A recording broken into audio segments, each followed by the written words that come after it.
بسم الله والصلاه والسلام على رسول الله. ازيكم حبايبي، عاملين ايه؟ يا رب تكونوا بخير وفي احسن حال ان شاء الله. كل سنه وحضراتكم طيبين. النهارده هنفرز شويه حاجات حلوين كده لرمضان.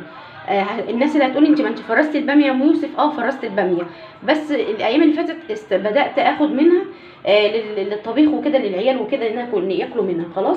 فقلت بقى ايه، لما نزلت السوق في فيديو مشتريات جبت بقى كمان كيلو ونص، قلت بقى اعمل منه 3 وجبات كده حلوين لدخلة رمضان ان شاء الله. نكلينا عمر يا رب في الدنيا وبقينا من اهل الدنيا ان شاء الله خلاص. وهنفرز كمان معاكم اللي قولوا معايا اسمه ايه ده، الشمام بقى او الشهد او اللي بيقولوا عليه، هو انا بقول عليه شمام. طعمه مش احسن حاجه عشان ما اكدبش على حضراتكم، الواحده اللي فتحتها ما طلعتش احسن حاجه. فطبعا هو حلو قوي في العصير، انت طبعا كده كده بتحطي له سكر فبيبقى طعمه حلو في العصير، بيبقى طعمه جميل. انا همسكه دلوقتي هخرطها تخريطه حلوه واوريها لحضراتكم. انا دي غسلتها وقمعتها، سبتها نشفت قوي، وبعد ما نشفت قمعتها بالطريقه اللي حضراتكم شايفاها دي. انا لميت البيبي الصغنن ده خالص، ده هعمل بيه طواجن صغنطوطه كده في رمضان، على قد كل واحد طاجن لوحده بحته لحمه صغننه كده مكعبات، ربنا يدينا العمر ونعملها مع بعض في رمضان. هعملها بالبيبي دي، الباميه البيبي دي خلاص. دي طبيخ عادي بقى، دي طبيخ عادي، دي او دي ممكن كمان ويكه عشان دي كبيره شويه، ممكن تعملي منها ويكه او طبيخ عادي، كله شغال مفيش مشكله. كل نعمه ربنا حلوه وخير وبركه الحمد لله يا رب في البيت. اللي عايزه تشوف الفيديو بتاع الباميه من اول الغسيل لحد بصوا ما سبتش فيها سنتوفه، عملت الفيديو طويل عريض في كل حاجه عن الباميه. هسيب لك ان شاء الله لو عايزه تشوفي الباميه من اولها لاخرها هسيب لك الفيديو بتاعها في صندوق الوصف ان شاء الله يعني خلاص. انا هنا عشان بس ما اضيعش وقت حضراتكم لان انا عملتها قبل كده، فبجمع فيديوهات عشان كل مره بعمل تفريز حاجه بقول لحضراتكم انا بعمل ايه، علشان خاطر الفريزر عندك يتملي مش لرمضان بس، طول السنه، يبقى طول السنه عندك الخير مالي الفريزر خلاص حبايبي. نركن بس الليمون ده اقول لك دلوقتي هعمل فيه ايه، ونعبي الحاجات القمر بتاعتنا دي. الباميه يا جماعه لازم تنشف الاول وبعد كده تقمعيها. انا بخزن الباميه، بسم الله الرحمن الرحيم، انا بخزن الباميه زي ما حضراتكم شايفينها بالشكل ده. انا مستحيل احطها في اي ميه ولا اعرضها لاي ميه، دي طريقتي يا جماعه من بقالي سنين السنين، من يوم ما ربنا خلقني وانا بشوف امي الله يرحمها رحمه الله عليها هي وكل الاموات يا رب، اموات المسلمين اجمعين، بشوفها تعملها كده، وانا طلعت طبعا متوارثه منها الحكايه دي. فانا يعني انا حتى شفت ناس كتير بتحط في ميه مغليه وعليها ليمون والكلام ده كله او كربونات وحاجه كده، لا انا ما جربتش الصراحه وما حبيتش اجرب لان انا الطريقه دي معتمداها. فبسم الله ما شاء الله تبارك الرحمن بتطلع تحفه، ما فيش فيها غلطه. حبايبي اللي قالوا لي بتجلد منك، بتجلد منهم يعني، لا انت ممكن تكوني جايباها كبيره في السن شويه، يعني ما جبتيهاش في الاواني اللي هو بتاع التفريز. اواني التفريز يا جماعه هو خلاص هي بتودع دلوقتي، هي ماليه السوق بس خلاص ما ماشيه. وفي ناس قالت لي في الكومنتات ان هم اصلا مش لاقيينها في الاسواق، مش عندهم، بس هنا احنا بلد زراعيه، بني سويف يا جماعه بلد زراعيه، فالفلاحين زارعين السنه دي بسم الله ما شاء الله ربنا يوسع على الجميع، زارعين كتير السنه دي باميه، فالباميه كتيره عندنا.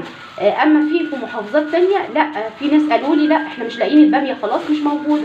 فيعني عايزه اقول لحضراتكم حتى لو شفتي باميه في وقت من الاوقات يعني في خلال الشهر اللي جاي ده هتلاقيها يا مدوده لا قدر الله يا مسوسه، عشان تبقوا عارفين عشان ما حدش يغلط ويروح يجيب باميه بعد الموسم بتاعها ما يمشي.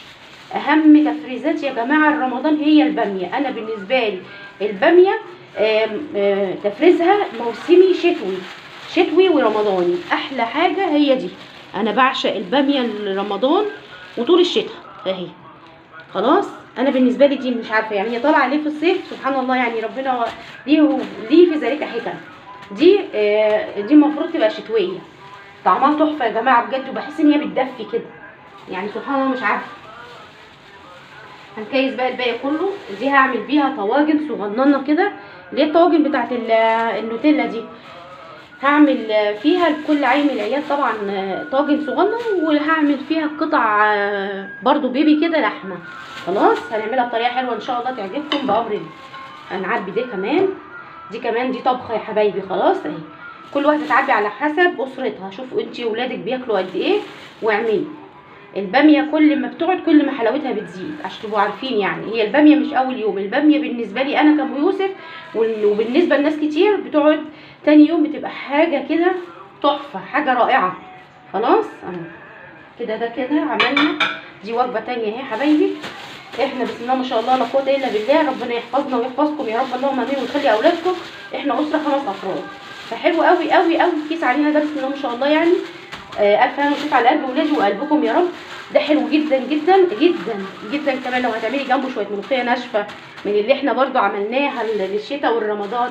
بصي خشي خدي لفه حلوه كده في القناه، هتلاقي كل حاجه حلوه في القناه تعجبك وهتخليكي تشتركي غصب عنك من كتر ما انت هتشوفي القناه جميله قد ايه، وكلها حاجات مفيده وكلها افكار حلوه جدا هتعجبك ان شاء الله. انت خدي لفه كده واتفرجي على اللي فيها هتعجبك ان شاء الله. يا رمضان احنا قناتنا رمضانيه يا شباب حبايبي واخواتي على راسي من فوق كلكم. اللي في ناس كتير بتخش تسالني ليه اغاني رمضان، احنا قناه رمضانيه. يا رب يجعل طول السنه رمضان عندنا وعندكم، ويجعل البهجه والفرحه في بيتكم وفي بيتنا يا رب اللهم امين، ويفرح جميع المسلمين اللهم امين يا رب العالمين. لا اله الا انت سبحانك اني كنت من الظالمين. دي كبيره شويه انا نقطتها طبعا، فرست الصغير من الكبير عشان اعمل منها كده الحاجات الحلوه اللي قلت لحضراتكم عليها دي. رمضان بيحب الاكل كده المتنوع ويبقى شكله حلو، اهم حاجه يبقى شكله حلو، لان سبحان الله الواحد بيفضل ياكل طول السنه اي حاجه تيجي قدامه ياكلها، يجي في رمضان تحسوا ان الاكل بقى تقيل ومش راضي يتاكل. حتى لو حطي قدام الواحد خروف بيبقى مش قادر ياكل فعلا، مش عارفه ليه سبحان الله الاكل بيبقى تقيل فعلا، وبالذات لو كان طبيخ. الطبيخ في رمضان بيبقى تقيل، في ناس كتير قوي ما بتحبش الطبيخ في رمضان. احنا ممكن نعمل الطبيخ اول يوم رمضان بس، غير كده لا. شايفين الجمال يا اولاد اللهم بارك، شايفين حلاوتها اللهم صل عليك يا حبيبي يا رسول الله. صلوا على سيدنا النبي وحطوا احلى لايك من ايديكم. تعالوا اقول لك بقى انا بعمل ايه في الليمون. لو انت عايزه الليمون يقعد معاكي فتره طويله مش هيجرى له اي حاجه، وانت كل يوم نازله السوق رايحه السوق جايه من السوق، لا والليمون بيبوظ مني وانا عايزه ليمون طول الوقت عندي في الثلاجه عشان لو جالي ضيف على غفله ولا حاجه وما عنديش حاجه اعملها. هو اسهل حاجه في الدنيا هو الليمون. جالك ضيف وما عندكيش حاجه تعمليها بسرعه اجري على الثلاجه وهتجيبي ليمونتين من البرطمان القمر بتاعنا ده. بصي مش هيجرى له اي حاجه. الحكايه دي انا بعملها على طول، ويعني احسن كمان من اللي في الفريزر. خلاص احسن من اللي في الفريزر كمان.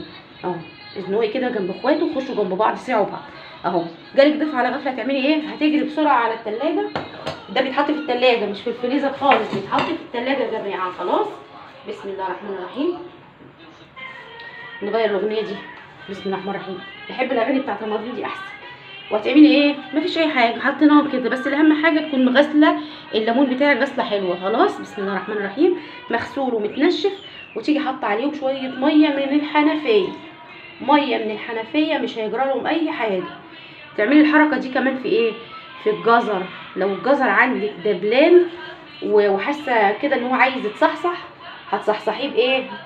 هنا ما ساعدش باقي ليمونه طلعتها قلت هعمل بيها بقى ايه، احطها على الملوخيه وانا بفرز الملوخيه ان شاء الله. وعندك اللهم صل على سيدنا النبي ايه كنت اقول ايه، مثلا وما عندكيش مكان في الفريزر ومش عارفه تعملي ايه فعلا، تيجي عامله الحركه دي. خلاص ده كده بصي اسهل منه مفيش. وبعد كده هتغطي ميه عادي جدا من الحنفيه. ده بتاع ده بتاع ده. خلاص هتقفلي عليهم كويس كده مش هيجرى لهم اي حاجه، يفضلوا معاكي بصي هيقعدوا معاكي كتير جدا مش هيجرى لهم اي حاجه. كنت بقول لك في ايه تاني، كنت بقول لك على الجزر. لو الجزر عندك دبل هتحطيه في شويه ميه هتلاقيه صح كده وبقى جميل ما شاء الله عليه. لو الخيار نفس الكلام، الدبان كتير النهارده الجو حر فالدبان كتير الحمد لله. لو برضو الخيار نفس الكلام، اي حاجه دبلانه عندك وعايزه تصحصحيها هاتي كده طبق وحطيهم في شويه ميه وسيبيهم نص ساعه هتلاقيهم رجعوا تاني طازه وبقوا زي الفل. تعالوا نخش بقى على القمر بتاعتنا الحلوه دي عشان نفرزها مع بعض. تعالوا بقى نقطع الشمامه بنت العسل دي بسم الله الرحمن الرحيم. بسم الله ما شاء الله لا قوه الا بالله. همسكها بقى كده ننضفها حلو من جوه وبعد كده اقشرها. بسم الله الرحمن الرحيم. نضفي كده اللي جوه ده كله كده اهو. بسم الله الرحمن الرحيم. نضفي كل البذر ده. زمان ما شاء الله يعني ما شاء الله اللهم صل على النبي، ايام كانت جميله والله. كنا زمان لما كنا نجيب الشمام ده كنا بنجيب، يعني الشمام كان رخيص جدا زمان طبعا حبايبي، كنا نجيب كتير منه كذا واحده على ايام ماما الله يرحمها ويسامحها يا رب. كنا نجيب منه كذا واحده ونقطع بقى ونحط في التلاجة يسقع، وبعد كده ناخد البذر اللي هو ده اللب ده اللي كان لب بس كان ليه طعم وكان كبير عن كده شويه وكان بيبقى مليان، كنا نغسله غسله حلوه ونقزقز بقى، نقعد نسهر نقزقز فيه كده. يعني ايام والله ايام، الله يرحم امواتنا جميعا يا رب. بسم الله الرحمن الرحيم. قشري بقى كده التقشيره الحلوه دي. لو عندك طيور ما ترميش القشر ده، ارمي لي الطيور. ما عندكيش بقى يلا خلاص هنعمل ايه يعني. بس انا عندي الحمد لله، ربنا يوسع علينا وعليكم يا رب اللهم امين. بقطعه كده قطع صغننه واجي رمياه للطيور، اي طيور بقى، فراخ بط اي حاجه. رطبي على قلوبهم كده، ربنا يرطب على قلبك. استني انت بتجري ليه؟ انا عايزه اقشرها كلها مره واحده واخرطها كلها مره واحده اهي.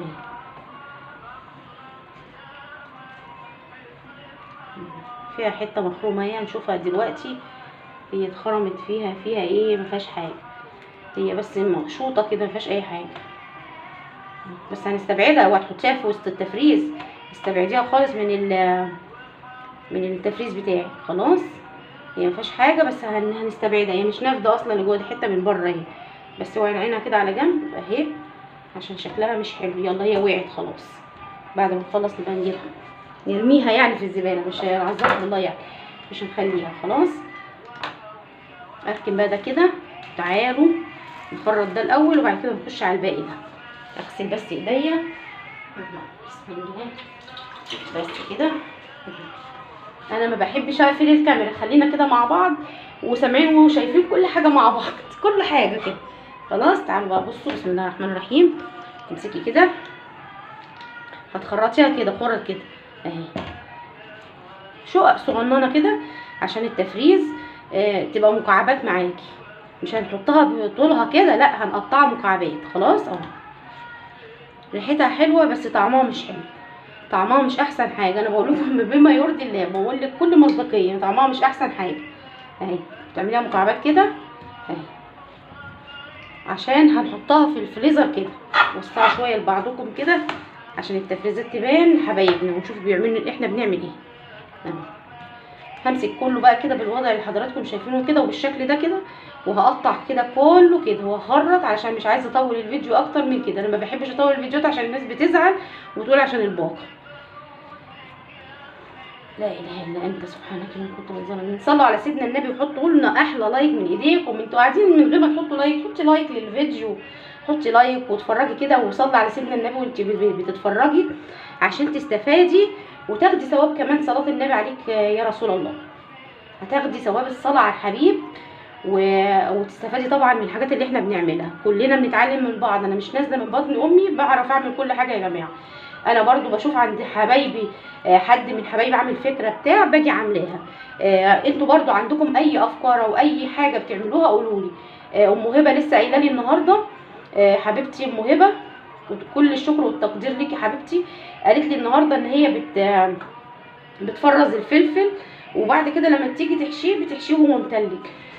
انا ما جربتش فهحاول اجرب في كميه قليله علشان انا صراحه عمري ما عملت كده. انا دايما بجيب الفلفل واعمله كده زي ما هو كده، اول ما اجيبه احشيه على طول. فتجربه هنشوف، نجرب ونشوف. اي حد عنده افكار يقول لنا، اي حد بيعمل تفريز حاجه معينه برضو يرجع يقول لنا. انا فرزت في القناه القديمه كنت مفرزه العنب كان رخيص، نزلت اجيبه اليومين دول لقيته غالي جدا صراحه. لقيت كيلو العنب مش عارفه ب 30 جنيه، الحب السليم المشنعد يعني ده الكيلو ب50، التاني الكيلو مش عارفه عامل 20 او 30 مش متذكره صح يعني كان من كام يوم يعني خلاص. فهكمل بقى كله ده وارجع لكم. تعالوا بقى بعد ما قطعنا الجزء الثاني خلاص ونضفناه وخلصنا كله وقشرنا كل حاجه وجبته بقى جاهز على التركيز على طول اهو. شايفه بسم الله الرحمن الرحيم.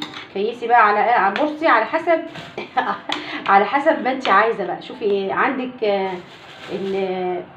براحتك، مش هلزمك بحاجه معينه. انا هعمل بايديا، انا لسه غاسله ايدي طبعا. كل ما بعمل حاجه بجري على الحوض على الحنفيه اجي غاسله ايديا خلاص. وبعدين ده انا واولادي اللي هناكل طبعا او هنشرب منه عصير. مفيش مشكله، ولو جالك ضيف اعملي كده. بس انا غاسله ايدي والله اقسم بالله ايدي زي الفل بسم الله ما شاء الله لا قوه الا بالله. شايفين انا بغسل ايدي كل شويه. عايزه اقول لحضراتكم انا بصوا انا عندي وسواس النظافه من الاخر يعني.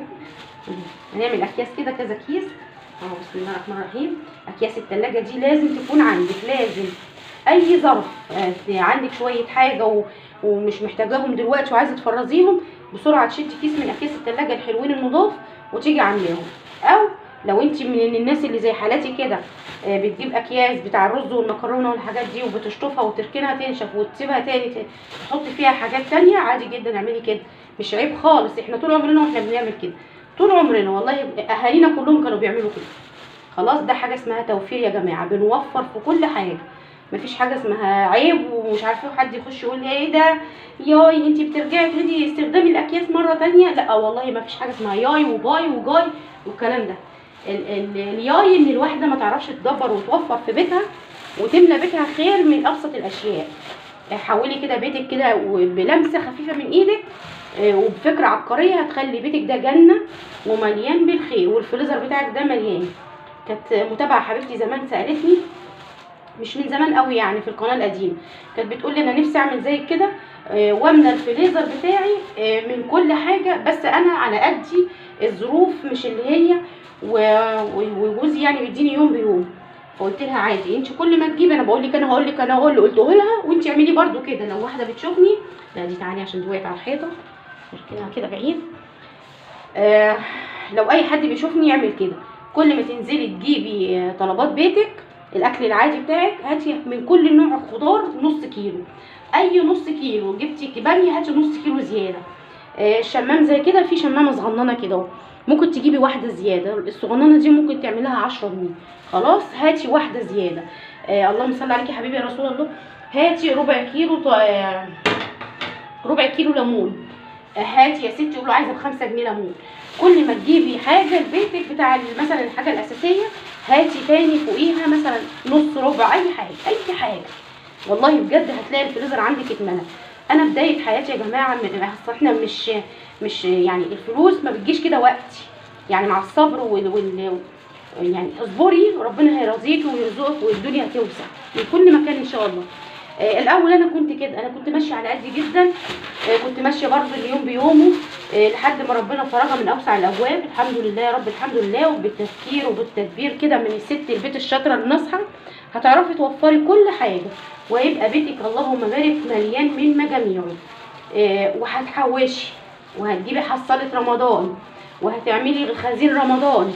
بصي هتعملي كل اللي نفسك فيه، بس خليكي شاطره كده وناصحه ودبري، مش كل حاجه مصاريف مصاريف مصاريف وخلاص. هاتي كده في بيتك وبتتي، وهاتي حاجه ناقصاكي هاتيها. نفسك في ملايه كده جديده، هاتي لك ملايه جديده. نفسك في حاجه لنفسك، هاتي برضو دلعي نفسك يا ستي، هاتي لك ازازه برفيوم كده ولا حاجه، علبه كريم، ما يمنعش يعني لما تجيبي لنفسك حاجه لو انت حوشتي قرشين ولا بتاع. خلاص اهو شايفين حبايبي بسم الله ما شاء الله تفريزات قد ايه حلوه، ومن بصوا من الهوا شويه حاجات يعني برخص التراب. عايزه اقول لحضراتكم حاجات فعلا برخص التراب، وكده هيبقى عندك الخير مالي بيتك. شايفين وادي الليمونه اهو. تعالوا اوريكم كمان، كنت عامله في الفيديو اللي قبل ده، اللهم صل عليكي يا حبيبي يا رسول الله، الصلصه اهي، كنت عامله الصلصه. ان شاء الله لسه الفيديو هينزل او نزل مش عارفه لسه، هشوف مش عارفه لسه مين هينزل قبل مين. كنت عامله الصلصه بتاع المصانع دي جميله برضو شايفين، ودي برضو اهي. بس انا عشان انا بعمل كله ورا بعضه علشان اوري لحبايبنا الحاجات اللي انا عملتها وانزل لكم بقى الفيديوهات ورا بعض. خلاص دي الصلصه اللي انا عملتها برضو حبايبي اهي، شايفين الجمال اهي. دي تفريزات، اعملي التفريزات دي انت هتبقي استاذه، وهتبقى الفريزر بتاعك بصي مش عارفه هتودي فين ولا فين، الحاجه هيبقى مليان من كتر ما هو مليان، مش عارفه تعملي ايه ولا ايه. يا رب الفيديو يعجبكم بقى. لو عجبك الفيديو ما تنسيش تصلي على سيدنا النبي في الكومنتات، وترفعي لي كده الفيديو بالصلاه على الحبيب، وتحطي لايك حلو من ايديكي، واللهم صل عليكي يا حبيبي يا رسول الله، وكومنت قمر زيك ودعوه حلوه من قلبك، ولكم بالمثل. مع الف سلامه.